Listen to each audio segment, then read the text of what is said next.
American coaster enthusiasts recognizes Wildcat at Lake Compounce as an ace roller coaster landmark, a designation reserved for rides of historic significance. In 1926, park owners Pierce and Norton contracted with the Philadelphia Toboggan Company for a new ride to replace the park's aging Green Dragon coaster.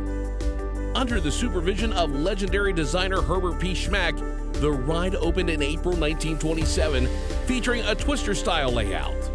The wonderfully paced mid-size coaster included a dark tunnel leading to the chain lift, swooping fan curves, and moments of weightlessness.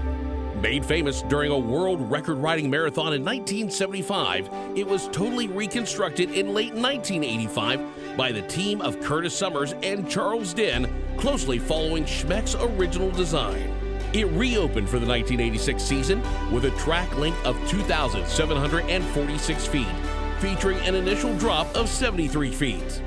Even during this time, when the park found it a challenge to survive, Wildcat stood proudly as the park's signature attraction and was Connecticut's only operating wood coaster from late 1967 to early 2000. In 2017, the ride got a full retracking by Martin and Blemmix and received 2 new Millennium Flyer trains made by Great Coasters International.